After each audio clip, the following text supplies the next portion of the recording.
¿Dónde nos quedamos?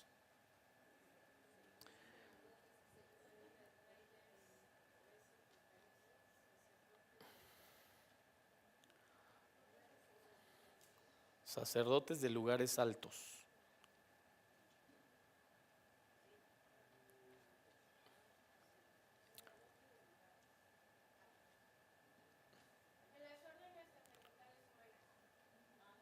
Ok,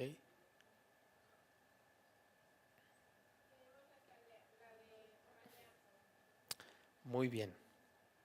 Ya nada más que nos digan si ya empezamos. Ahí arriba.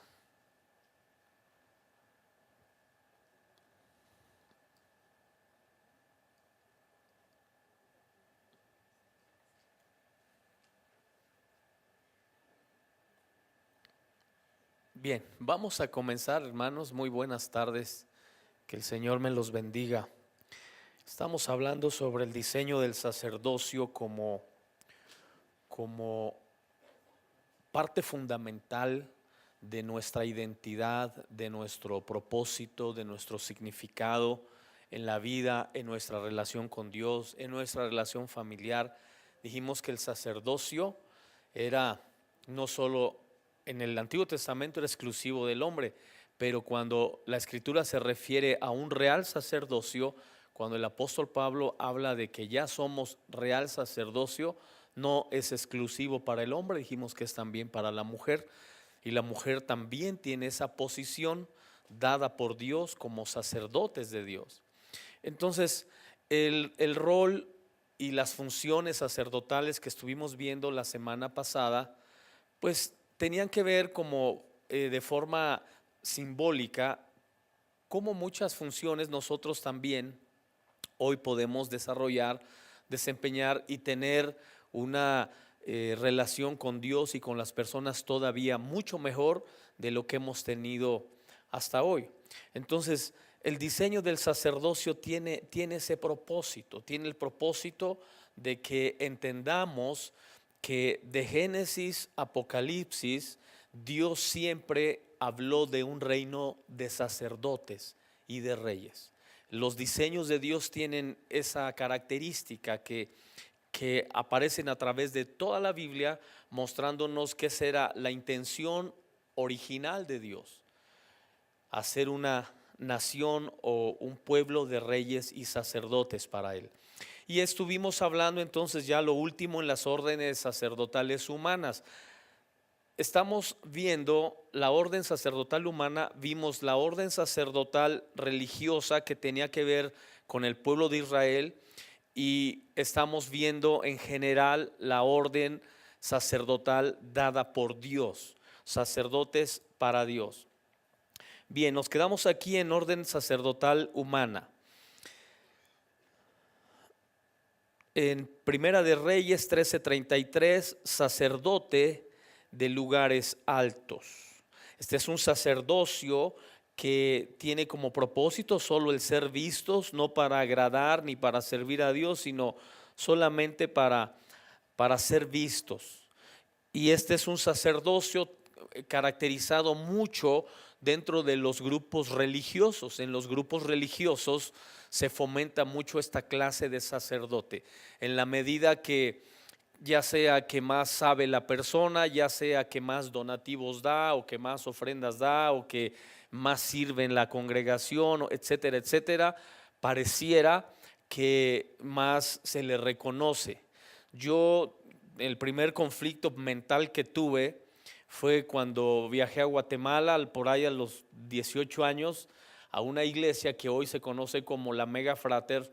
En aquel tiempo era la Fraternidad, era una iglesia promedio, ¿verdad? De unos cuantos miles de personas. Hoy es muy grande la Mega Frater. Pero la primera sorpresa que yo me llevé fue cuando llegamos y el que acomodó el coche, nos dice el pastor, el que le fue a acomodar su coche es el ministro de Minería de Guatemala. El que acomodó el coche, sí, el que acomoda aquí los coches es el ministro de Minería. Y entonces él dijo, porque aquí el que no sirve, no sirve. Era su idea del pastor Jorge H. López, un pastor guatemalteco. Y hoy se conoce como la Mega Frater, es una iglesia muy grande, pero tienen esa base dentro de la iglesia. Ahí no hay títulos, los títulos se quedan afuera. Hay congregaciones donde ni siquiera se hablan de hermanos, donde ingeniero, doctor, licenciado, no se hablan de hermanos, porque esos títulos son, hay quien dice son religiosos, pero pues si están en la Biblia son parte de la iglesia. Y grupos que dejan títulos afuera, los títulos se dejan afuera cuando entendemos eso, entendemos que aquí somos iguales. A lo mejor allá en tu trabajo eres el doctor, el abogado, pero aquí usted es un hijo de Dios, es un sacerdote, una sacerdotisa, y eso lo tenemos que tener claro como parte de nuestro crecimiento integral. Si queremos tener un crecimiento integral emocional, mental, sentimental, tengo que tener claro que antes de ser doctor, abogado, profesionista, soy un sacerdote para Dios. Es parte de mi función dentro de la iglesia y dentro del plan de Dios para la salvación del mundo. Entonces, el sacerdocio no tiene ese contexto religioso de que ganes una posición, de que ganes un lugar dentro de la iglesia. No, tiene como propósito el sacerdocio servir. Ese es el sacerdote. Acuérdate que el sacerdote representa al pueblo ante Dios. Es el que intercede por el pueblo ante Dios. El profeta es al revés. El profeta representa a Dios ante el pueblo. El profeta habla de parte de Dios para el pueblo, pero el sacerdote no. El sacerdote es el que representa a un pueblo con todas las fragilidades y deficiencias y errores que hemos cometido como seres humanos. Eso es la función sacerdotal. Y Segunda de Reyes 11:18 también nos habla sobre los sacerdotes de Baal. Baal es el señor, el que se enseñorea de la gente. Un sacerdocio que se enseñorea de los hermanos. Este es un sacerdocio también que no se da tanto posiblemente en el nivel congregacional, en el nivel promedio de la iglesia, se da un poco más en el nivel ministerial. Que aunque seamos ministros de Dios, somos sacerdotes de Dios. Tenemos que tener eso muy claro siempre y que estamos para servir a la gente, no para enseñorearnos de la gente. Usted tiene la bendición de estar en una iglesia donde le sirven de verdad con un gran corazón a todos aquí. Por ejemplo, yo en mi iglesia, yo cobro todas las clases que doy. Yo doy escuela de liderazgo en la iglesia y todos tienen que pagar 50 pesos al mes y 100 pesos de inscripción. Primer nivel, segundo, tercer nivel, y los niveles avanzados son de 100 y 150 pesos, todos. Y yo siempre que he venido acá a dar clases, los pastores a ustedes nunca les quieren cobrar nada. Bueno, yo digo, pues si ustedes quieren bendecir a la iglesia, qué bueno. Y yo le pregunto a usted, ¿usted cree que me enseñoreo de la Grey porque les cobramos 50 pesos al mes o 100 pesos al mes? ¿O se le hace a usted un costo normal, promedio? Que dice, hasta es muy poco, ¿no? Pues eso les dan a los que se suben, los payasitos que se suben al metro ahí a hacer sus... Pero sí le puedo decir de gente que se enseñorea de la Grey. De una reunión de un día, yo iba a ir, estuve en Seattle hace unos años atrás, iba a ir a una reunión porque he leído mucho el material de John Maxwell y lo iba a ir a escuchar, y la conferencia costaba $400. $400, y no soy de Monterrey, pero no, se me hizo carísima una conferencia de 2 horas, $400. No, dije, me espero a que vaya a México y allá a lo mejor hasta me la regalan. Por fe, pero ni ha venido el hombre acá. Pero sí, también sucede eso, que a veces como pastores nos enseñoreamos de la Grey. Enseñorearse tiene que ver con abusar. Abusar de una posición que Dios te ha dado porque no es tuya. No es posición que nosotros hayamos adquirido de alguna forma. Es una posición que Dios nos da y que en esa medida también, por supuesto, nos pedirá cuenta de cómo estamos administrando su obra. Entonces, como sacerdotes de Dios, tenemos que entender que el enseñorearse o el abusar de los hermanos es un sacerdocio meramente humano. Y Hechos 14:13 habla del sacerdocio de Júpiter. Déjenme le explico rápidamente esto, por qué se refiere Hechos a esto, y aparece la palabra Zeus, que es un padre de auxilios o de ayuda. En la cultura griega y en la mitología griega, esta idea religiosa existía. Recordará usted que en ese tiempo, tantito antes de que los romanos conquistaran lo que se conoció como su mundo de aquel tiempo, la cultura más avanzada era la griega. Los griegos, ellos desarrollaron mucho más que los romanos en ciencia y en religión. Entonces, hasta nuestros días, mucho del idioma que usamos nosotros es griego, y lo usamos porque es el idioma más completo que pueda existir hasta nuestros días, y hasta cualquier otro idioma que se pueda inventar, el idioma más completo es el griego. Tanto es así que ellos pues lograron ponerle, por ejemplo, a los días de la semana nombres. Todos los nombres de la semana son nombres griegos y con una carga astrológica. Por ejemplo, lunes, luna; martes, Marte; miércoles, Mercurio; jueves, viernes, sábado, domingo. Ahí ya se le cuatrapió, ¿verdad? Domingo. En inglés, domingo es Sunday, que es el día del sol. En inglés es Sunday, que es el día del sol, que finalmente es, otra vez, la cultura griega con una influencia muy fuerte en el mundo de aquel entonces y hasta hoy. Entonces, en la cultura griega, el que ellos tuvieran tanta influencia en ese tiempo, la iglesia cristiana no logró sacudirse la influencia de los griegos. Por eso el apóstol Pablo, cuando se refiere a la iglesia de Corinto, les dice: los griegos buscan sabiduría, los griegos buscan conocimiento, los hebreos, ellos buscan señales, ellos buscan milagros, cosas sobrenaturales. Pero nosotros predicamos a Cristo y a este crucificado.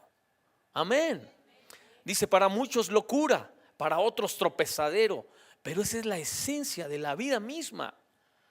Entonces, los griegos buscaban siempre la sabiduría, el conocimiento, y toda la filosofía griega está basada en esa realidad, que no estoy diciendo que no existió, existe tan fuertemente que la iglesia fue influenciada por los griegos. Pero el apóstol Pablo fue muy claro sobre la persona de Jesús como la base fundamental de la vida misma, mucho más de la iglesia. Entonces, los griegos tenían sus sacerdotes también, tenían una vida religiosa basada más en la astrología que en principios espirituales, pero también la tenían. Y de los 5 reinos a los que la iglesia tiene la tendencia a inclinarse, los griegos es uno de ellos. El reino de los griegos dentro de la iglesia es buscar puro conocimiento en la iglesia, pero nunca una relación profunda con Dios. Y el reino de los griegos es así. Las iglesias históricas eran las que más tenían este reino, o lo siguen teniendo todavía más impregnado en ellos. Es que ellos no creen en lo sobrenatural, ellos no creen en los milagros, no creen en la manifestación del Espíritu Santo. Ellos solo creen los principios que están escritos en la Biblia como tal, y una práctica de ellos sin tener una experiencia espiritual profunda, y ahí se quedan. Y uno tiene que aprender a respetar esas formas de pensamiento, pero ese es un reino al que Pablo tuvo que enfrentar. Los griegos solo buscan eso. Ellos quieren hablar de Dios en un contexto meramente intelectual. Por eso cuando llegó Pablo al Areópago y vio que había ahí un reconocimiento al Dios no conocido, Pablo aprovechó ahí el momento. Estando en el Areópago les dijo: eso que le dedican al Dios no conocido es del que les voy a hablar, del que ustedes no conocen. Y empezó a hablar de Jesucristo. Pero la iglesia tiene también esas inclinaciones hacia meramente conocimiento, como también tiene inclinaciones hacia lo religioso, que buscan señales, que buscan cosas sobrenaturales, que buscan cosas extrañas, cosas raras. También existe. Y lo que la escritura nos enseña es, diga conmigo, el balance. Eso lo dice el apóstol Pedro: añadid a vuestra fe virtud, a la virtud conocimiento, al conocimiento dominio propio, al dominio propio amor. Y empieza a darte una descripción de solamente añade virtudes a tu vida. No te quedes en una sola onda. Hay mucha gente que se queda solo con la onda de lo sobrenatural. Y se quedan ahí profundizando he escuchado cantidad de cosas, iglesia, en el tiempo que llevo sirviendo al Señor, que yo digo: Dios, ten misericordia de nosotros.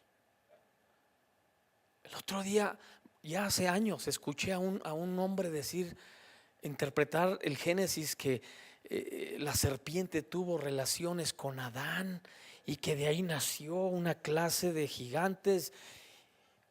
Yo digo, esa gente, de cómo lee la Biblia, cómo la estudia, no sé, iglesia.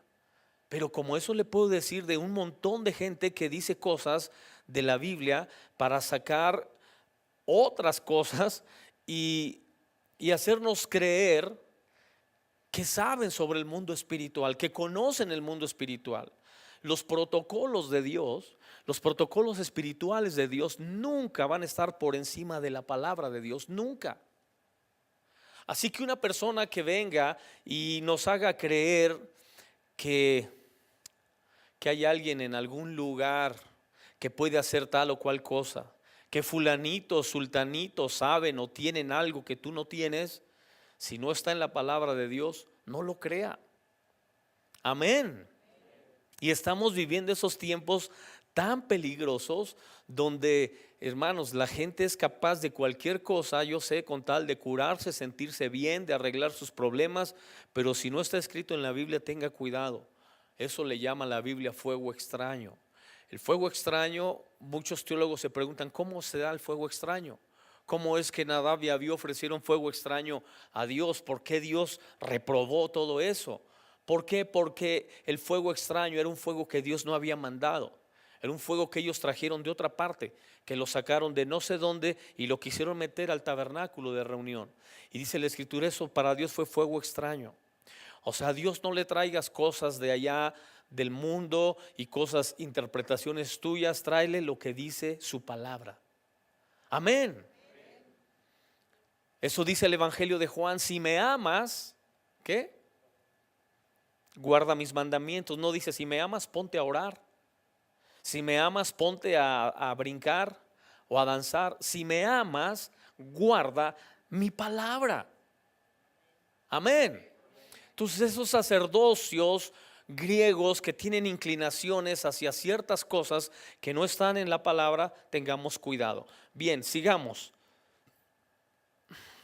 Ahora, lo interesante de todo esto es que no solamente somos reyes, sino también sacerdotes. Aunque son dos aspectos sumamente opuestos, ambos pueden y deben convivir en nuestro ser todo el tiempo, pues somos 100% reyes y 100% sacerdotes. Quiero que note esta diferencia, porque recordará usted que al inicio del estudio hablamos de Apocalipsis y del apóstol Pedro, que nos llaman reyes y sacerdotes para Dios.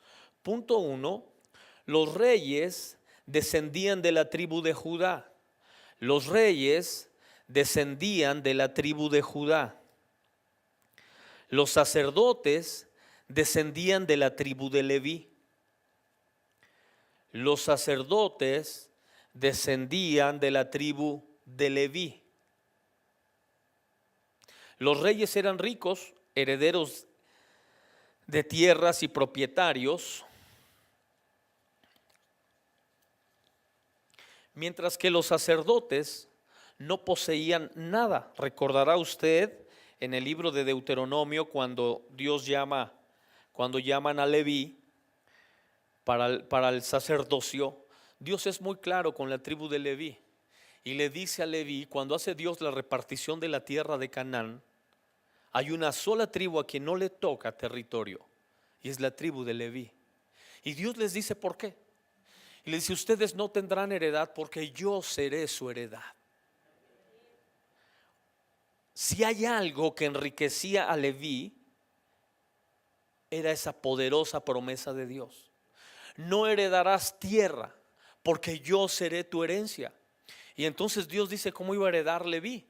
Y la herencia de Leví era parte de su función y su desarrollo sacerdotal, y ellos entonces eran los que recibían los diezmos del pueblo. Esa era la única riqueza que tenía Leví.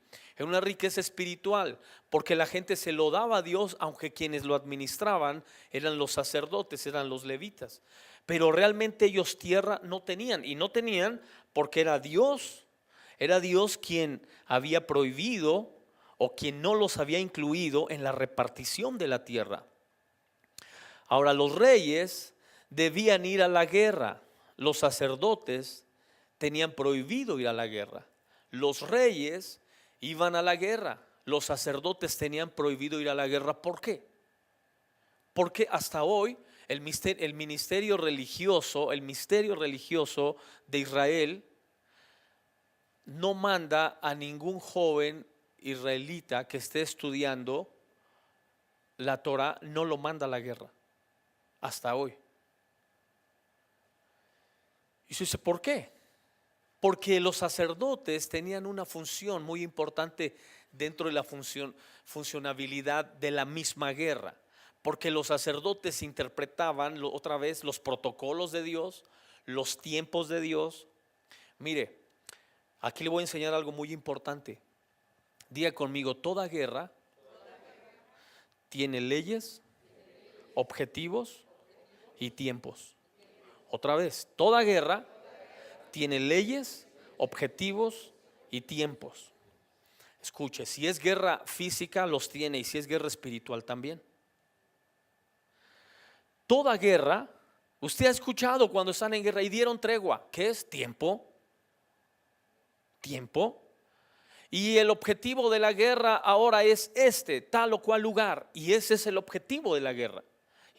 Y usted sabe que si te sales del objetivo y tocas un hospital, o tocas una escuela, o tocas civiles, estás fuera del objetivo. Porque la guerra tiene objetivos y tiene leyes y tiene tiempos. Es lo mismo en la guerra espiritual, y eso está inclusive plasmado en la palabra de Dios. Por eso cuando el Eclesiastés habla de tiempo de guerra y tiempo de paz, ¿no dice así? No puede estar usted todo el tiempo en guerra. Yo no sé cómo hay grupos que todo el tiempo están en guerra, todo el tiempo. Y yo digo, ¿eso no dice la Biblia? La Biblia dice que hay tiempo de paz. Ahora entiendo por qué mucha gente de esos grupos, iglesia, terminan en el psiquiátrico. Conozco mucha gente que ha terminado en el psiquiátrico. Ahí me mandan luego a orar por ellos, me piden oración, y con todo gusto lo hago. Pero ese es un indicador. El que tú aprendas que en toda guerra hay tiempos. Tiempo de juntar piedras, tiempo de apedrear, ¿no? Tiempo de guerra, tiempo de paz. Entonces, si hay tiempos en las guerras, si hay objetivos y si hay leyes, ¿quién me creo yo para no respetarlos? A menos que sea un dictador como alguno que otro que hemos escuchado por ahí. Pero usted no le va a jugar al dictador con Dios. Aquellos hombres le pueden jugar al dictador contra Estados Unidos o contra un sistema, y desafían al sistema que opera en el mundo. Pero usted no puede desafiar a Dios y decirle: Dios, te equivocaste, todo tiempo debe ser tiempo de guerra. Te equivocaste, toda iglesia tiene que ser iglesia de guerra. Te equivocaste. Usted no le puede decir eso a Dios. Y mucha gente desafía a Dios así. Cuando lo que tienes que hacer es, si Dios lo dijo, así es. Entonces los sacerdotes no iban a la guerra, no iban, hasta hoy no van. Una segunda razón, porque el sacerdote conocía los protocolos de Dios y él direccionaba al pueblo. Él le decía al rey, puedes salir a batalla, Dios te va a dar la victoria. O le podía decir al rey, no tengo paz, Dios no me da paz en esta batalla, no salgas, rey, te va a ir mal. ¿Quién iba a direccionar si el sacerdote moría ya en la batalla? ¿Quién iba a tener la guianza del Espíritu de Dios para estar direccionando en la batalla si los sacerdotes estaban allá? Tenía que haber alguien que estuviera buscando a Dios, consultando a Dios y recibiendo su dirección. Así que los sacerdotes no iban a la guerra. ¿Pueden ir en alguna ocasión? Pudiera ser. Pudiera ser. Y yo sé que a veces la vida moderna es tan demandante, tan exigente, que a veces nos hace compartir estas dos posiciones que Dios nos da, ¿verdad? De reyes y sacerdotes. Y por eso hoy muchos podemos tener un trabajo secular como reyes, ser exitosos en alguna profesión, nuestro trabajo, y desempeñar también la labor sacerdotal y también ser buenos sacerdotes de Dios. Podemos compartir esa dualidad. Aunque en el diseño original el sacerdote no iba a la guerra, el sacerdote se mantenía solamente buscando a Dios por el bien del pueblo. Pero ya dijimos, reyes y sacerdotes, podemos compartir esto, pero hay que saberlo hacer. ¿Por qué hay que saberlo hacer? Porque mire, usted puede ver, por ejemplo,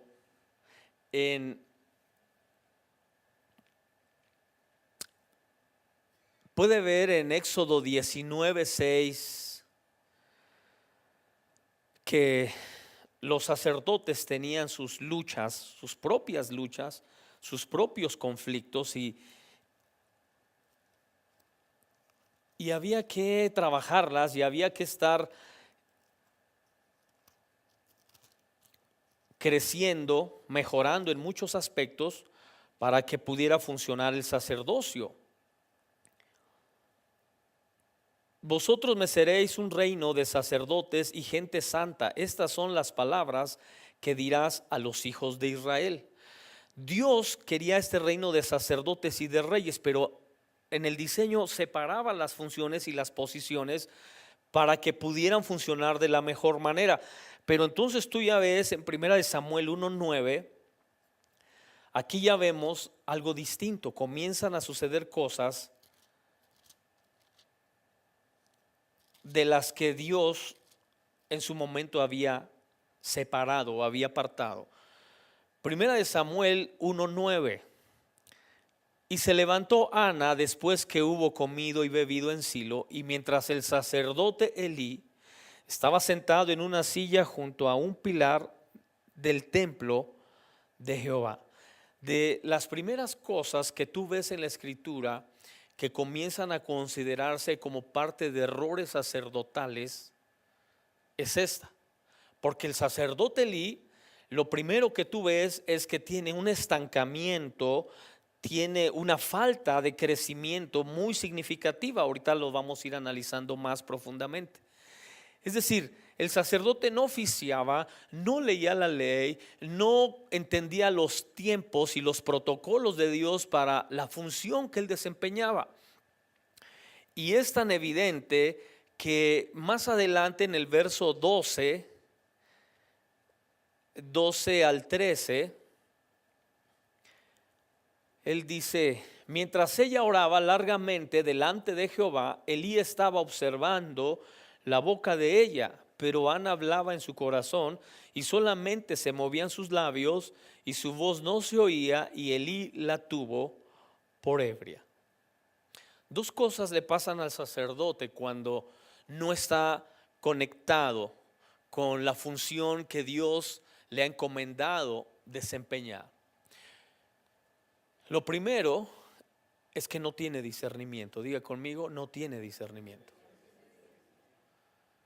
¿Por qué Dios quería que el sacerdote se mantuviera en una búsqueda constante y permanente en él? Como hablábamos la semana pasada en relación a sus funciones, cuando hablábamos del incienso, de las oraciones.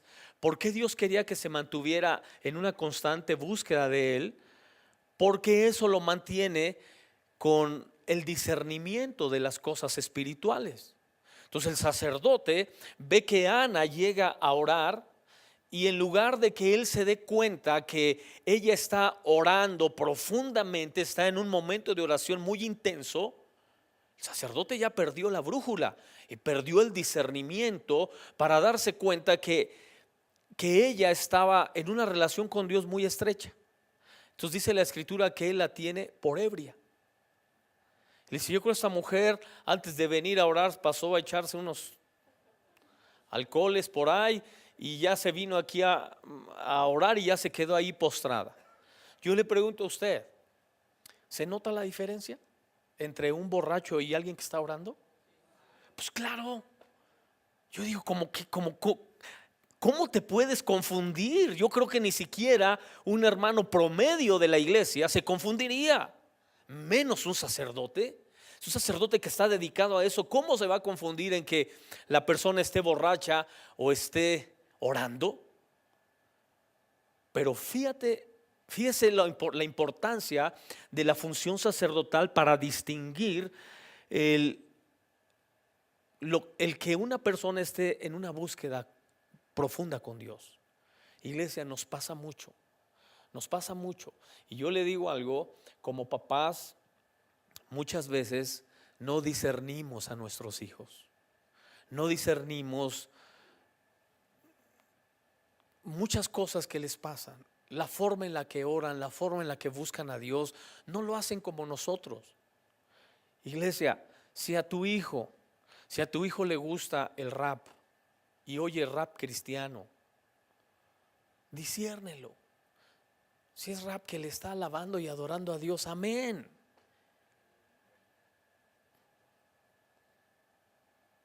Él no va a oír tu música de trío, digo, de uno, ¿verdad? No va a vestir como tú.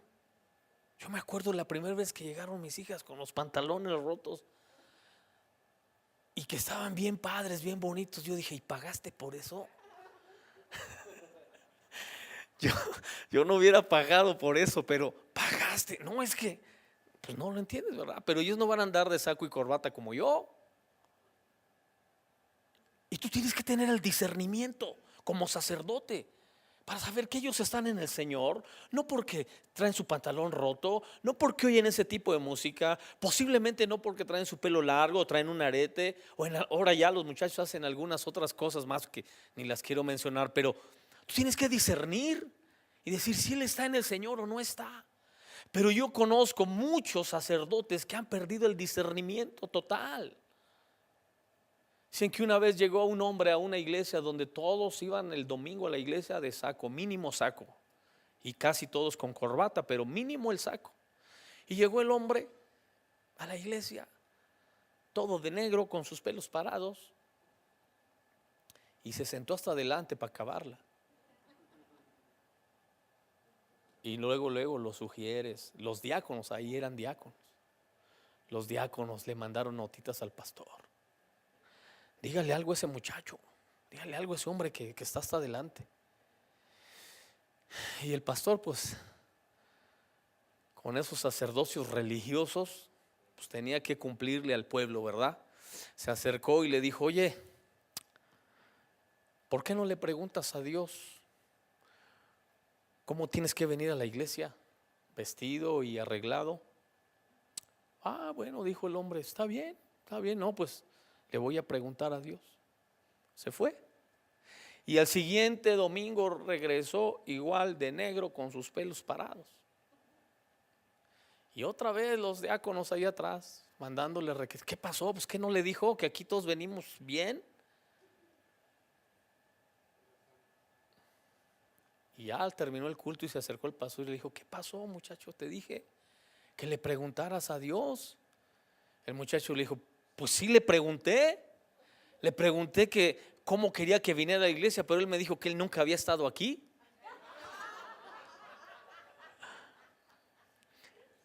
Ojalá que Dios nunca diga eso de nuestro sacerdocio.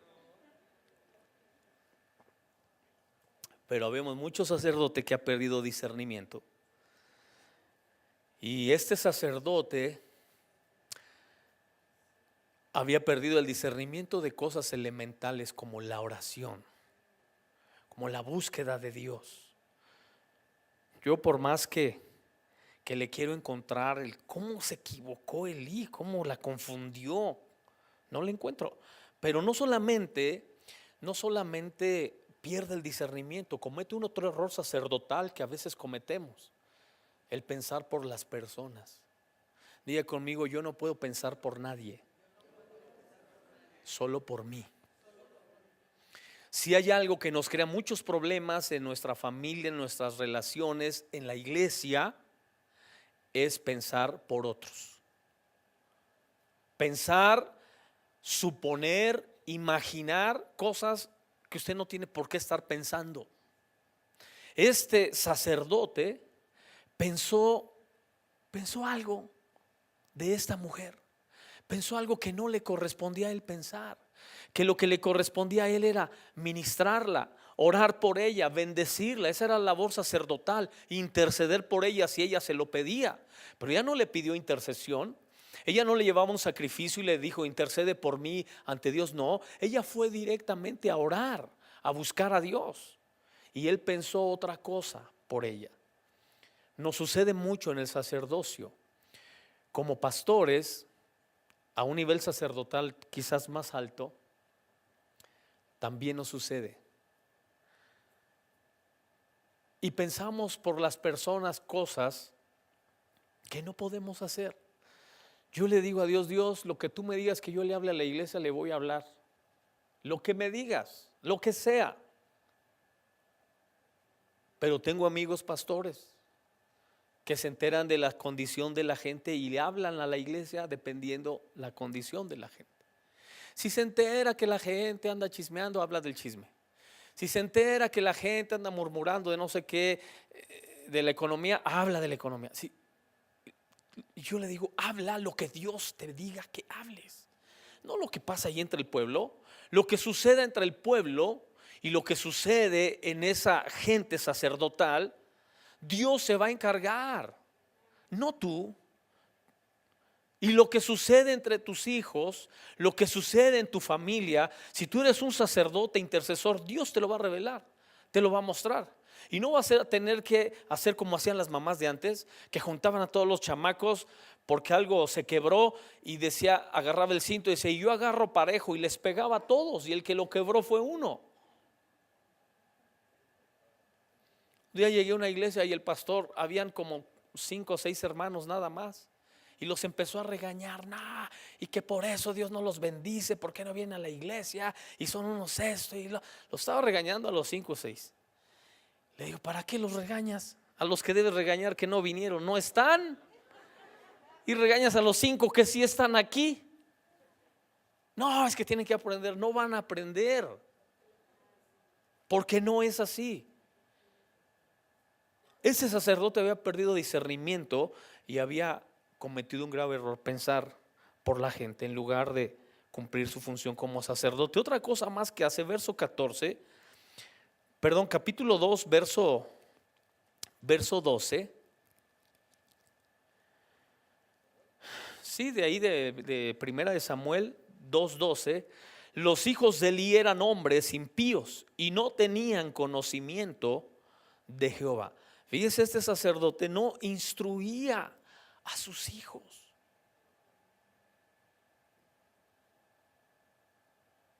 Amén.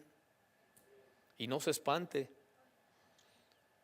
Yo a veces le digo a los maestros en las escuelas donde luego ando, les pregunto: de seguro todos piensan que tus hijos son los que están en el cuadro de honor, ¿no? Porque son hijos de maestros. Y les dan risa, sí. Todos piensan eso. Pero los hijos de los maestros a veces son los más burros. Y usted dice: ¿cómo? Si es hijo del maestro o de la maestra fulana de tal, y mira, Él es más burro que un alumno promedio. Sí, sucede casi siempre. Y en la parte pastoral o ministerial, sacerdotal, también sucede, iglesia. Pero nosotros tenemos que tener cuidado como sacerdotes. Si yo estoy notando que ellos no tienen la instrucción, si noto que no les atrae en lo absoluto nada de Dios ni de la iglesia, si lo traigo a la iglesia siendo un niño y se le hace un aburrimiento, se le hace difícil, pesado, si no quiere nada con Dios desde que son niños. Yo he orado por niños que están endemoniados. Y tú dices, ¿cómo se puede endemoniar un niño? Déjalo una semana viendo películas raras y haciendo cosas raras y en una semana acaba mal de su cabecita y de su ser interior dañado. Y mucha gente hace eso. Yo le he dicho a algunos papás, lo primero que tienes que hacer, si no quieres que se levante en la madrugada a gritar y a decir cosas y a vomitar, lo primero que tienes que hacer, tienes que quitar eso. A encontrar un proceso de depuración, tampoco así de tajo, porque se convierte en una adicción, pero una depuración. Pero ¿cómo pueden estar ahí y no conocer la palabra de Dios y no tener tiempos de oración y tiempos de alabanza? Yo en mi casa ponía mi grabadora, mis cassettes y ponía la alabanza y con mis hijas nos poníamos a danzar en la iglesia, en la casa. Cuando llegaban a la iglesia, y no me interesaba si danzaban o no en la iglesia. Yo veía que danzaban porque danzaban conmigo. Yo veía que oraban porque oraban conmigo. Si en la iglesia no oraban, a veces habían maestros de niños que decían, oiga, pastor, su hija se portó muy mal, ni oró. Les decía, no se preocupe, todos los días ora conmigo.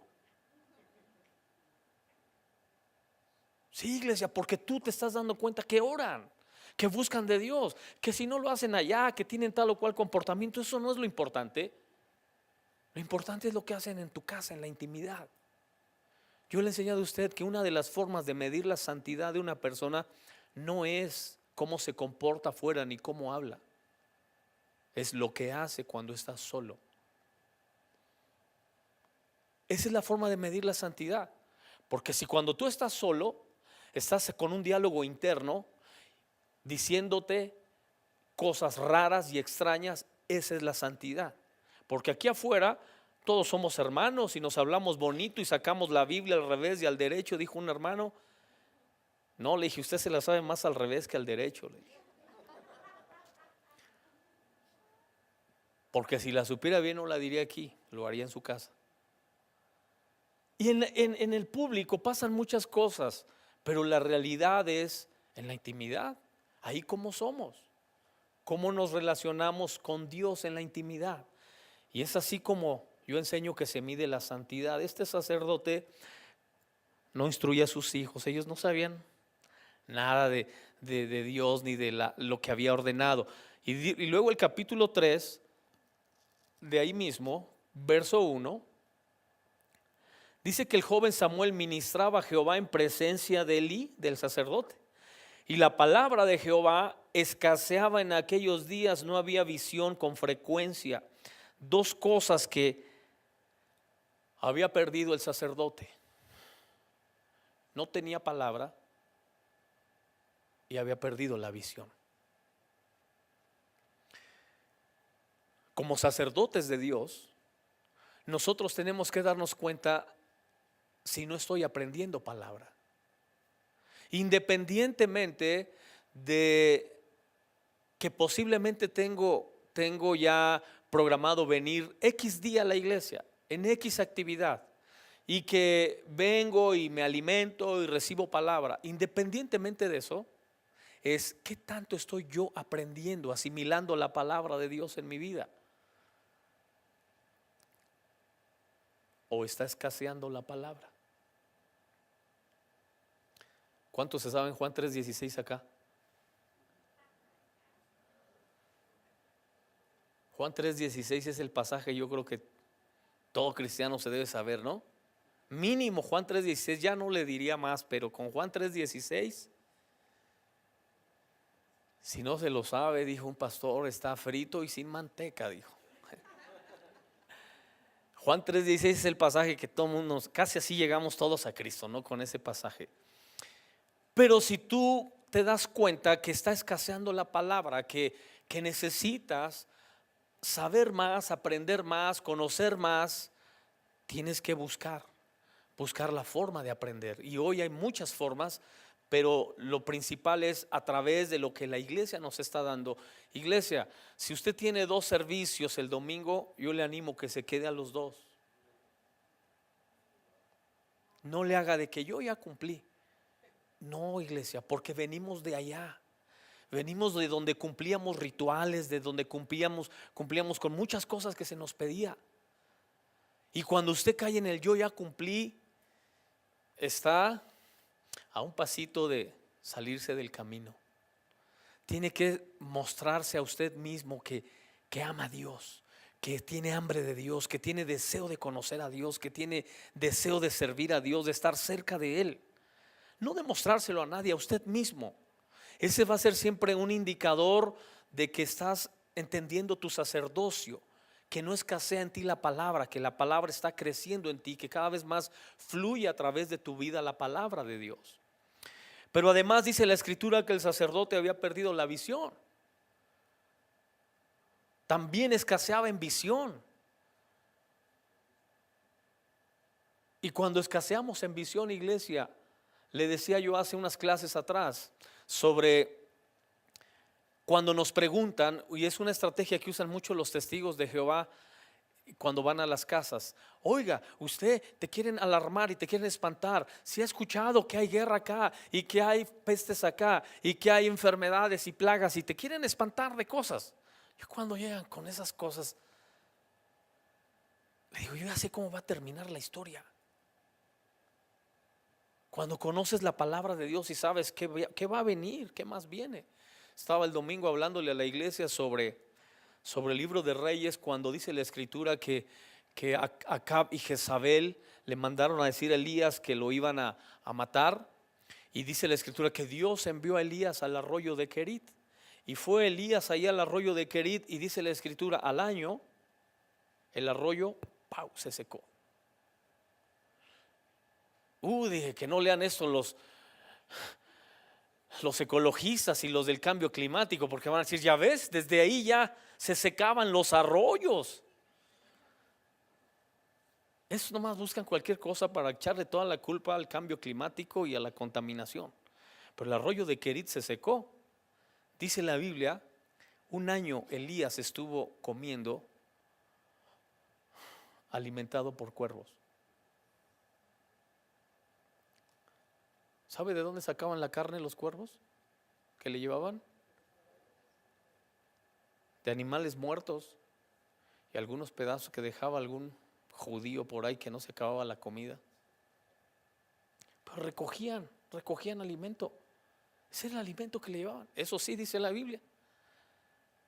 En la mañana y en la tarde. ¿Sabe por qué se secó el arroyo? Para que aprendas a no depender más que de Dios, de nada más que de Dios. Para eso se secan los arroyos. Por eso se seca tu trabajo, tu negocio, se seca la hipoteca de la casa, del coche. ¿Para qué? Para que todo lo que te tiene conectado a algo de lo que tú eres dependiente, Dios lo desconecta. Dice, no más le va a llegar agua, no más le va a llegar dinero por ese negocio, por ese trabajo, no más, y lo seca. Sí, porque te acostumbras. No, imagínate el Elías.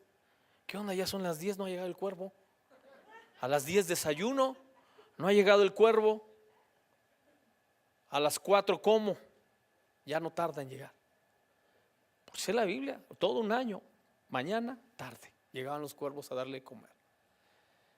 Y Dios secó el arroyo de Querit. Iglesia, todo lo que sucede hoy en día ya sucedió, ya pasó. Aquí no hay de que no, que es por esto y que por aquello, no. Y la Biblia te dice qué más va a suceder, qué más va a pasar en la tierra, en el agua, en los mares, en el cielo, en las estrellas. Te lo dice. Yo le creo a Dios, dile al que está a tu lado, yo le creo a Dios. Tener visión del futuro, tener visión de las cosas que van a suceder no es más que la base de lo que Dios ha dicho. Y en el capítulo 4, verso 17 al 18, aquí hizo lo más terrible este hombre.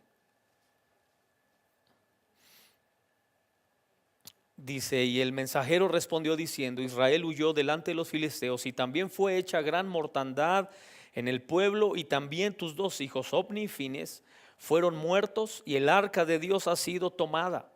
Y aconteció que cuando él hizo mención del arca de Dios, Elí cayó hacia atrás de la silla al lado de la puerta y se desnucó y murió, porque era hombre viejo y pesado, y había juzgado a Israel 40 años. Esto es lo más triste. Perdió el arca, perdió la presencia de Dios. El arca era tipo, figura de la presencia de Dios permanente dentro del pueblo. Y en el sacerdocio hay muchas cosas, iglesia, que podemos ir perdiendo, muchas. Y ya mencioné algunas inclusive. Puede ser que mucho de lo que aprendimos de la palabra hoy ni nos acordemos de ello.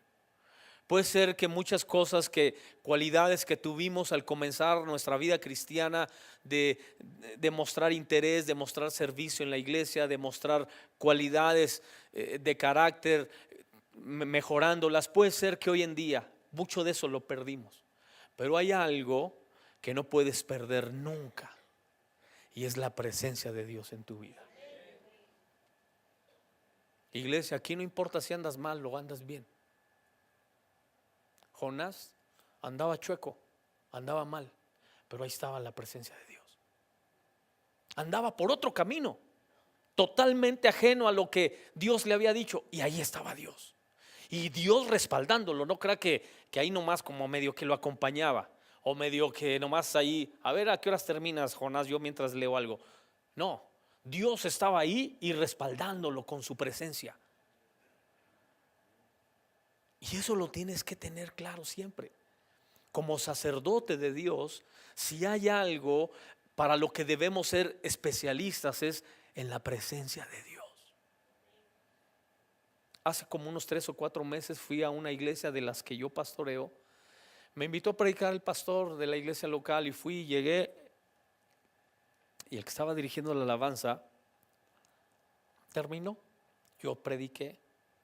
En la salida le dije: el que dirigió la alabanza, quítalo, le dije.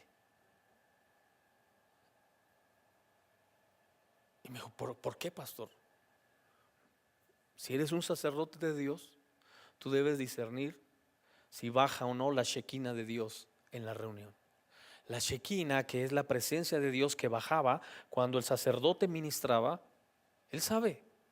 Tú sabes cuando hay Shekinah, y puede ser con mariachi, puede ser con rap, con rock, con lo que sea, pero baja la presencia de Dios. La música y el estilo no es un limitante para que la presencia de Dios esté en la reunión. Le dije: pero él no está fluyendo en la presencia de Dios. No me diga eso, es que yo no lo puedo quitar. Entonces, ¿cómo? Tú eres el pastor, tú lo tienes que hacer. Pastor, discúlpeme, pero esta vez no lo voy a hacer, me dijo. Dios lo va a quitar, le dije. Más se hizo así. Me dijo: no lo voy a quitar. Le dije: Dios lo va a quitar. Y hace unas semanas Dios lo quitó. Entonces, ¿cómo? Y se fue al hospital con insuficiencia renal, y le tienen que donar un riñón ahora. Y le dije: cuando yo dije, es porque Dios iba a hacer algo en él, porque Dios iba a restaurar áreas de su vida. Ahora lo va a hacer ahí. Dios lo ama y quiere hacer algo en su vida. Él no quiere hacer nada para Dios. Él lo hace porque aprendió, porque supo en algún momento cómo se hacía esto, pero él no quiere nada con Dios. Y me dijo: ¿cómo supo? Nomás por la presencia. Como sacerdote tú conoces la presencia de Dios. ¿A usted le pasa? ¿Usted sabe cuando llegas a una casa donde está la presencia de Dios? Es como en tu casa. Llegas, te sientes padre. Y cuando llegas que no hay presencia, no quieres ni sentarte. Sientes acá, pastor. No, mejor allá. No, es que allá y aquí. No, mejor. Y no hallas. No te hallas. Tú no sientes la presencia de Dios.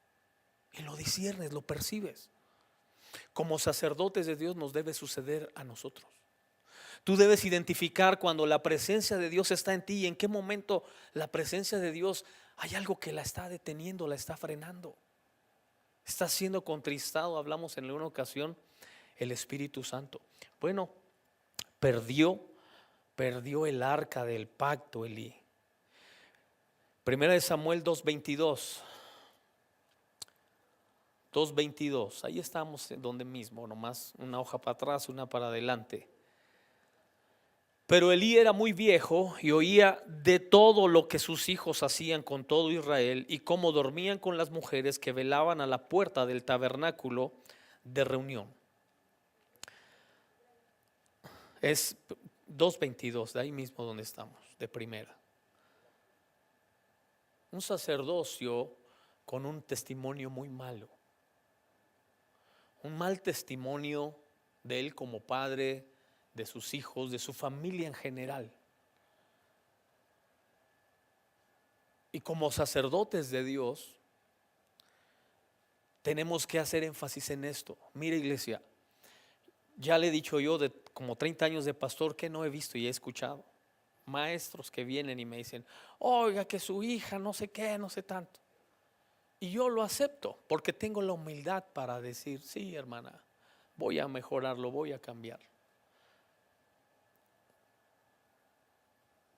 Pero cuando tú vas a enfrentar a alguien, cuando tú vas a decirle algo a alguien, es porque tú tienes el testimonio.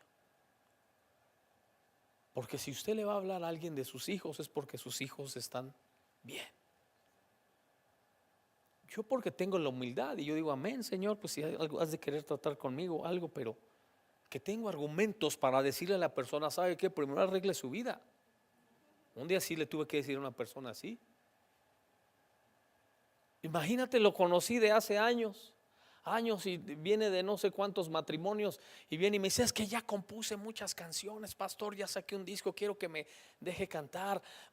He compuesto muchas canciones. Le dije, primero componga su vida y luego venga a cantar aquí. Ya me tenía desesperado de que primero componga su vida. Iglesia, como sacerdotes debe llegar ese momento en el que tienes que pensar el testimonio. Iglesia, usted va a ser recordado solo por dos cosas. Escuche lo que le voy a decir. Va a ser recordado por dos cosas: por los problemas que solucionó o por los problemas que creó en su vida. Así lo van a recordar. Amén. Elí era el sacerdote de Dios. Si había algo a lo que tenía que dedicarse Elí, a una familia sacerdotal. Eran los próximos sacerdotes de Israel, sus hijos.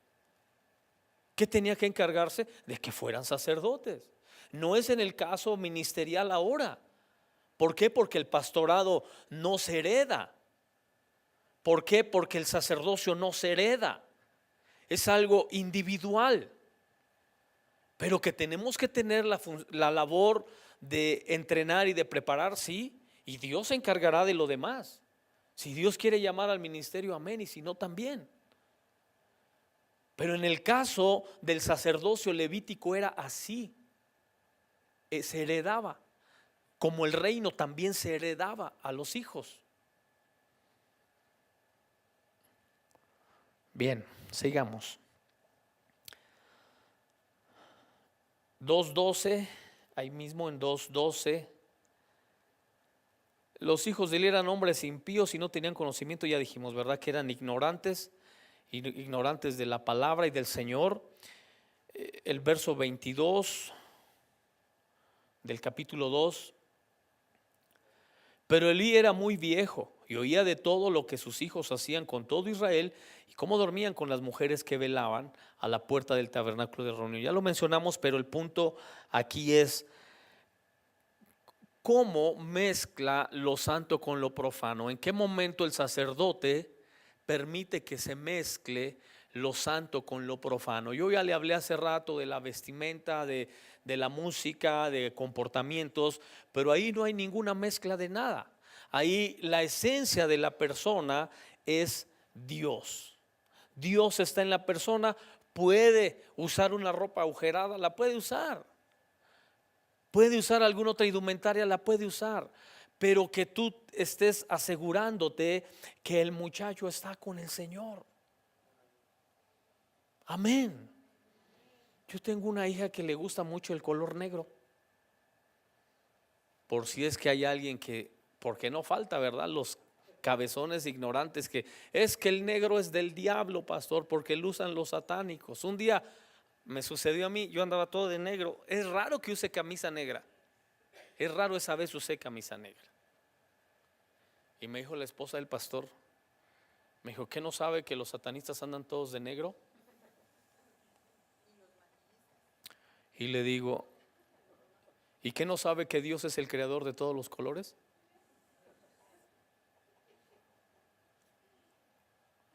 Porque no falta el cabezón que saca esas herejías. El otro día hasta le dije yo a la iglesia, casi siempre bautizamos a los hermanos y les pedimos que vayan de ropas de gloria, de vestimenta blanca. Les digo, me ando animando hasta decirles que ya vayan todos de negro, le digo. Todos de negro los vamos a bautizar. Porque Dios es el dueño de los colores y de la música y de todo. Dejamos que el diablo las use para otra cosa, ese es su problema. Y si usted le quiere creer al diablo lo que usa para el mundo, es el problema de usted. Pero eso no dice la Biblia. La Biblia no dice que el negro es del diablo. Dios es el creador de todo. El diablo distorsiona todo y te hace creer que Él es más poderoso. Y usted cae en la trampa y se la cree. Entonces mi hija toda de negro, y entonces un muchacho fue y me dijo, oiga, su hija es de Arqueta. Le digo, ¿por qué no le preguntas? Pero te voy a decir antes que le preguntes, ella ora todos los días, en la mañana, en la noche, lee su Biblia, ayuna unas 2-3 veces al mes, se va a evangelizar todos los sábados. Antes que le preguntes, te digo, por si te llevas una respuesta que no te va a agradar. No, es que ya ve que, bueno, ve y dile, yo te digo que no es, pero no me vas a creer a mí. Créele entonces a ella con lo que te diga. Pero mucha gente es así. Y tenemos que nosotros darnos cuenta si realmente ellos están con el Señor. Y el color que hoy usan mañana lo cambiarán, y la ropa que hoy usan mañana será otra, pero su corazón está con Dios. Y mientras tú estés con esa seguridad y confianza, iglesia, no te preocupes por las modas, ni por la música, ni por los amiguitos, ni nada. Dios tiene a tus hijos en sus manos y te aseguras de eso. Estos muchachos, dice el verso 23, que estos muchachos literalmente vivían en pecado.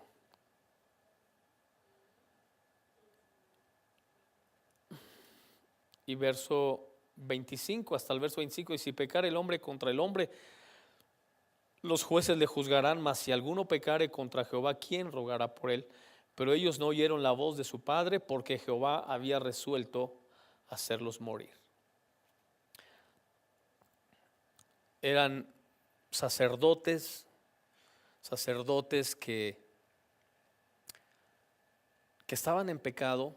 Ya en alguna ocasión también hablamos aquí sobre la gran diferencia de cometer un pecado y vivir en pecado. Es muy distinto. Cometer un pecado nos sucede a todos y a veces ni cuenta nos damos si hemos pecado. David se refería a esos pecados que iban más allá de su conocimiento, de su entendimiento. Y nos pasa. Pero ya sea inconsciente o consciente, lo hacemos todos. Pero vivir en pecado, a eso se refiere la Escritura. Estos muchachos era gente que vivía así y que todo el pueblo lo sabía. Sabía que el comportamiento de estos muchachos sacerdotes era de mal testimonio, de mal ejemplo para el pueblo y para la nación sacerdotal que Dios les había prometido. Así que lo que sucede en el sacerdocio, los errores que suceden en estos sacerdotes nos deben servir, nos enseña la Escritura, como una figura, como un ejemplo, para que aprendamos de ello, si es que en algún momento nuestro sacerdocio no está funcionando a la manera de Dios. Bien, seguimos. ¿Dónde me quedé? No en el, no me quedé en el asunto de los reyes, ¿no? Y sacerdotes.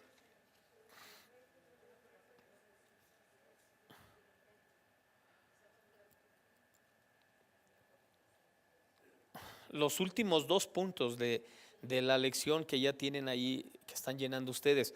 Los reyes no podían ofrecer sacrificios en el templo, los sacerdotes eran llamados para tal tarea. Segunda de Corintios 6:10, como entristecidos, mas siempre gozosos, como pobres, pero enriqueciendo a muchos, como no teniendo nada, mas poseyéndolo todo, como pobres, sacerdotes, pero enriqueciendo a muchos, reyes. Está hablando de esta dualidad, como no teniendo nada, sacerdotes, aunque poseyéndolo todo. Es decir, que en un contexto natural y en un contexto espiritual. Posiblemente en un contexto natural nos vemos como débiles, como frágiles, pero somos fuertes. Posiblemente nos vemos en un contexto natural humano como ignorantes, pero conocemos a Dios y tenemos la sabiduría que viene de lo alto, que es la más valiosa. Posiblemente a los ojos del mundo no tenemos nada, dice Pablo, pero lo poseemos todo. Es decir, en la parte espiritual somos ricos, en la parte natural, por supuesto que también somos notorios, y muchas veces esa parte la tenemos también cubierta. Posiblemente a los ojos del mundo tú tienes un buen trabajo, una buena casa, una buena posición, pero también lo eres en el espíritu, no solamente en la parte física. Amén. Y Levítico capítulo 21, verso 17 al 21, aquí es donde Dios les habla sobre algunos impedimentos o características en los sacerdotes que eran elementos que iban a impedir que pudiera desarrollarse el sacerdocio. Y es muy claro porque dice: ningún hombre de tu descendencia, por todas sus generaciones, que tenga algún defecto, se acercará para ofrecer el alimento de su Dios, porque ninguno que tenga defecto se acercará, ni ciego, ni cojo, ni uno que tenga el rostro desfigurado o extremidad deformada, ni hombre que tenga pie quebrado o mano quebrada, ni jorobado, ni enano, ni uno que tenga defecto en un ojo, o sarna, o postillas, o testículos aplastados. En la versión antigua dice magullados. Ningún hombre de la descendencia del sacerdote Aarón que tenga defecto se acercará para ofrecer las ofrendas encendidas del Señor, porque tiene defecto. No se acercará para ofrecer el alimento de su Dios. Y los impedimentos para el sacerdocio son los siguientes. Había sacerdotes que por defecto físico en la carne no podían ejercer lo que ellos eran. Esto es figura de aquellos que, teniendo un llamado, no pueden fluir por distintas razones, que son problemas con su carne. Y se refiere, punto 1, al ciego, a alguien que no tiene visión. Solo si los ojos del corazón son iluminados podría saberse cuál es la esperanza del llamamiento, cuáles son las riquezas de la gloria de su herencia en los santos y cuál es la extraordinaria grandeza del Espíritu Santo. Los ojos, el espíritu de sabiduría y espíritu de revelación. Es decir, que ese era un defecto que impedía el sacerdocio en la tribu de Leví, aunque fuera hombre, aunque pudiera ser parte de la genealogía de Leví. Si tenía algún defecto así no podía ser. Solamente son figuras. Nunca la Biblia nos pide que lo que se hacía en el Antiguo Testamento nosotros lo imitáramos, nunca. Es solamente sombra y figura, dice Hebreos, o es una enseñanza, dice Corintios, para que las cosas que ellos hicieron y que ellos vivieron, nosotros no las hagamos o no las practiquemos, pero no para que sean imitadas por nosotros. Punto 2, el cojo, los que se salen del camino. Eso tenía que ver la cojera, o es la figura, con salirse del camino. Hebreos 12, 12 al 13.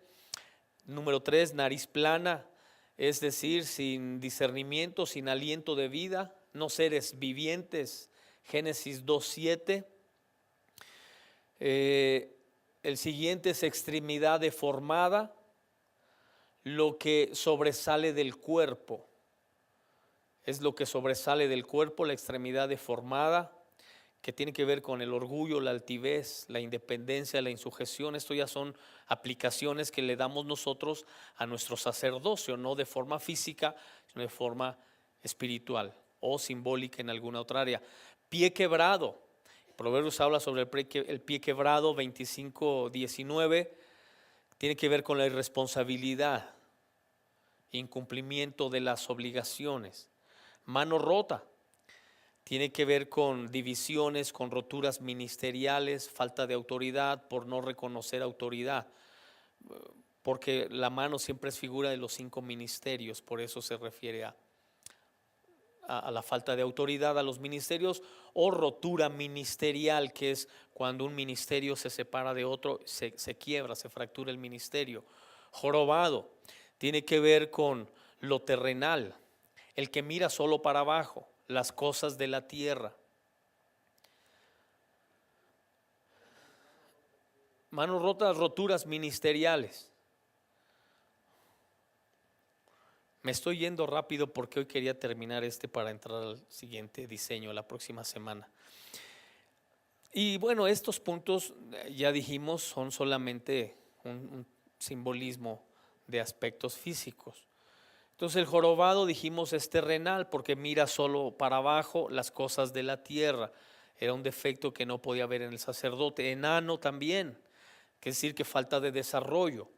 Falta de desarrollo tiene que ver con inmadurez, un sacerdote inmaduro. El siguiente punto tiene que ver con nube en un ojo, oscuridad en un ojo, tiene que ver con la crítica destructiva. Ver la paja en el ojo ajeno. Ver la paja en el ojo ajeno tiene que ver con ese defecto físico. ¿Por qué? Pues porque el ojo es la lámpara del cuerpo. Y el siguiente punto, sarna, problemas de la carne, destrucción del cuerpo, hacer derramar sangre, desconocer el verdadero sacrificio de Cristo.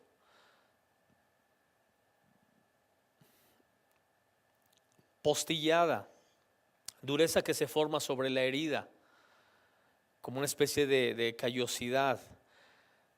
Tiene que ver con la amargura, la falta de perdón, el rencor, la venganza.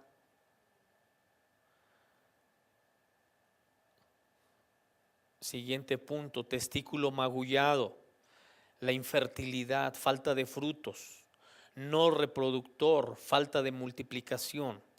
Es un sacerdocio que no se reproduce en otros sacerdotes.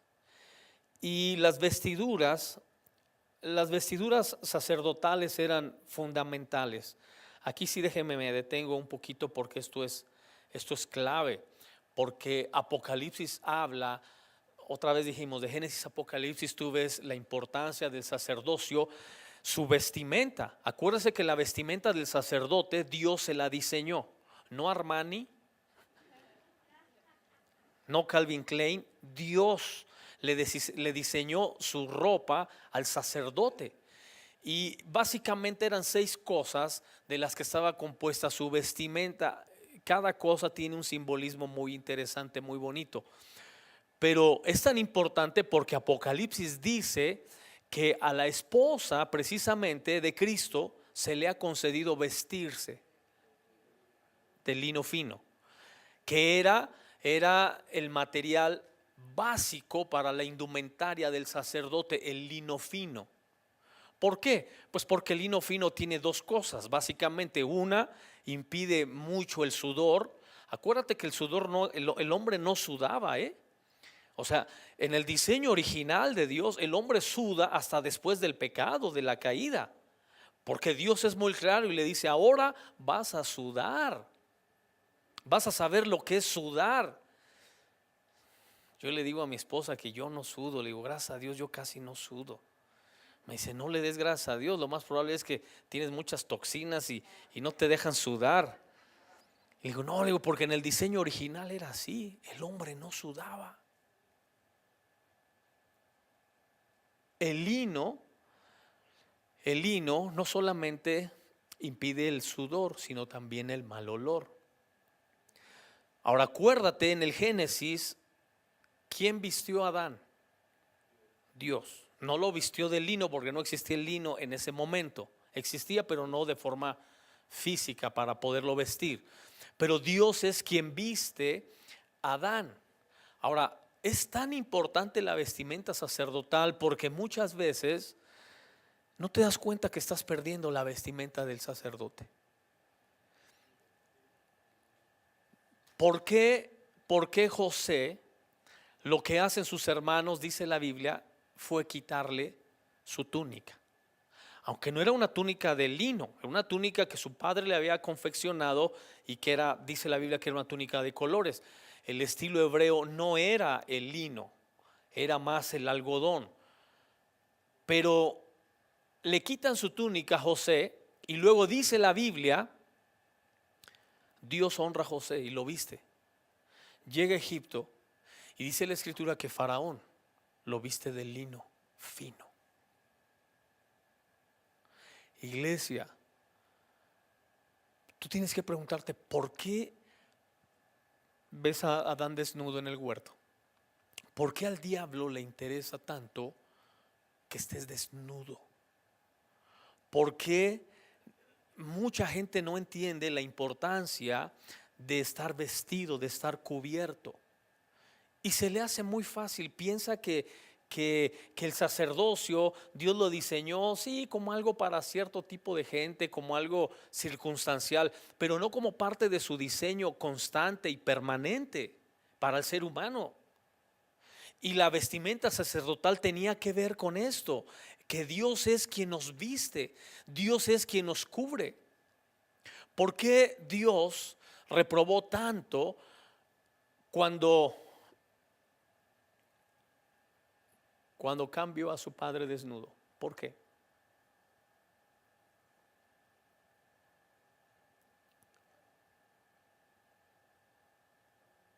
Que vio la desnudez de su padre, de Noé.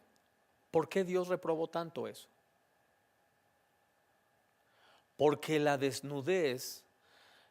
hasta ese tiempo no existía la ley ni el contexto sacerdotal, pero la desnudez era un indicador de estar desprotegido, aún por Dios. Por eso lo primero que Dios hace con Adán es vestirlo.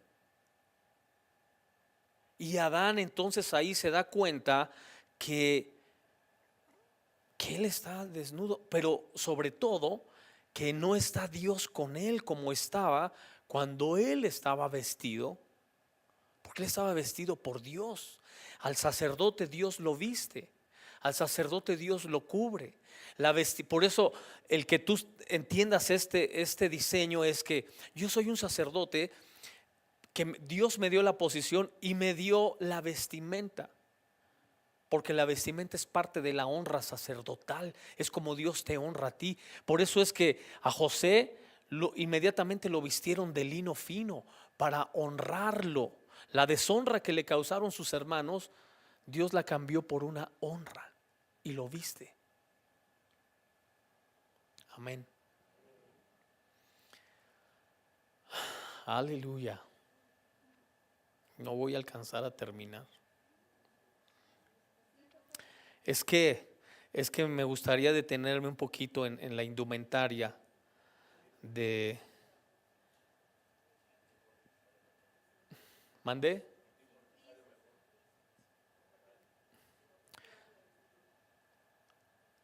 Bueno, yo quiero que hoy nos vayamos con esto. Aquí lo dejamos y lo retomamos la siguiente semana, ¿sí?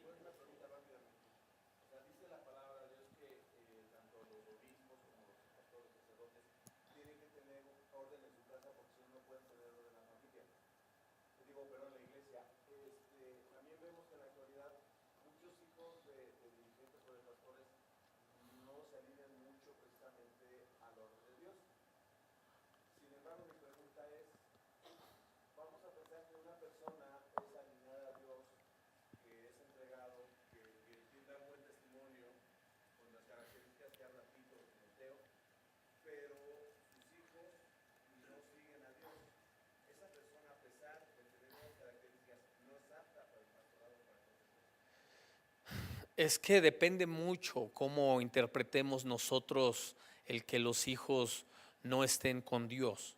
Si es muy evidente y muy notorio, porque pueden interpretar que los hijos no están con Dios por la indumentaria, pero como dije hace un momento, la indumentaria no es un indicador de que el muchacho no tiene a Dios. Precisamente una historia muy bonita sobre esto es de un matrimonio que estaba en un restaurante y estaban en un restaurante comiendo con su bebé en brazos, y por la ventana estaba un indigente haciéndole señas al bebé, y como lo tenía cargado viendo hacia afuera, el bebé le hacía señas igual al indigente y se reía con él, y el indigente le hacía muecas y gestos, y el niño le correspondía al indigente. Y ya llegó un momento donde el niño empezó a carcajearse con lo que hacía el indigente afuera en la ventana, y ya le empezó a incomodar un poco a los papás, y el papá se apuró, fue a pagar. Fue por el coche el papá y le dijo a la esposa: tú pagas, yo voy por el coche, y se quisieron ir rápido porque el indigente continuaba jugueteando con el niño. Cuando se apuró la mujer, llegó a la caja para pagar, el indigente siguió al niño y el niño seguía por las ventanas al indigente, y lo encontró en la caja, y el indigente le dijo a la mamá que si le podía prestar al niño para cargarlo, porque el niño le extendía las manos al indigente para irse con él. Y la mamá, al verlo, risa y risa, y que el niño extendía las manos para irse con el indigente, le soltó al niño. El indigente lo abrazó y lo recostó aquí en su hombro, y lo siguió haciendo reír, y se lo devolvió a la mamá y le dijo: cuida mucho a este niño, está hermoso. Cuando le regresó el niño, la mujer empezó a llorar, porque dice que ahí Dios le reveló algo. Empezó a llorar y dijo: ¿cómo el lente de un niño inocente puede ver a un hombre sin ver si está mugroso o no mugroso, cómo viste, qué no tiene, qué hace, qué no hace? ¿Cómo el lente de un niño inocente ve a un indigente como un hombre normal? Y cómo yo, con un lente crítico, yo lo juzgué mal, lo critiqué, hasta me quería ir. Y dice que ahí ella entendió, tuvo la revelación del amor incondicional de Dios, que es un lente de niño. El amor, ella interpreta que el amor de Dios es como el ojo de un niño inocente, así ve Dios al ser humano. ¿Por qué hago alusión a esta ilustración o historia? Porque depende mucho cómo vemos nosotros las cosas y cómo realmente son. Entonces, si como pastores, nuestros hijos, nosotros certificamos que nuestros hijos tienen una vida dedicada a Dios, aunque vistan de una manera, aunque tengan algunos hobbies raros, extraños, porque yo sé de hijos de pastores que les gusta patinar, ¿no? Y andan pues raros, porque un patineto lo ves así extraño, ¿no? Parece un vaguito. No son vaguitos. Y un día sí le dije a un niño, hijo de un pastor, y me dijo: un patineto, por si no lo sabes, gana más que todo lo que ganas tú al año en una sola exhibición, me dice. Oye, pues préstame la patineta, le dije al muchacho, préstamela. Pero uno a veces así, porque te dejas llevar por las apariencias. Pero si nosotros certificamos que nuestros hijos están bien, que no era el caso de Lee, porque Lee certificaba que sus hijos no estaban bien y los dejaba, dice la Biblia, que fornicaran en el tabernáculo. Es ahí yo creo la gran diferencia, porque pueden tener expresiones en muchos aspectos que no pudiéramos compartirlas con algunas actividades cristianas, que así les llamamos nosotros, pero en esencia sabemos que son cristianos. Y yo creo que eso lo certifica uno como padre.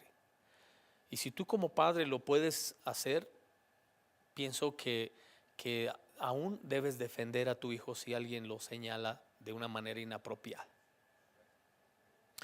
Bueno, la indumentaria la dejamos de hoy en 8, ¿no? Para que entremos. Sí, hermano.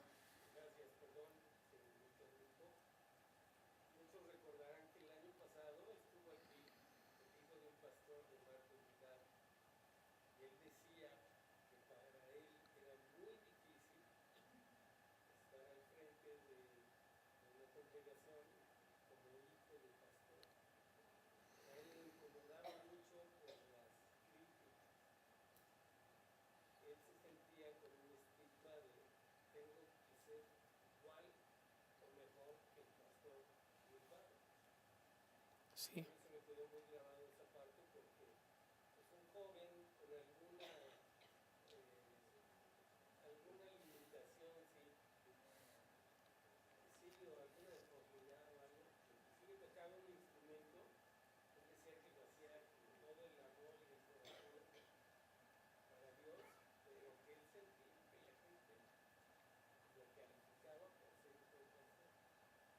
Sí, y creo que eso no se va a acabar aunque lo tratemos de enseñar. Siempre la gente quiere ver al papá en el hijo, ¿no?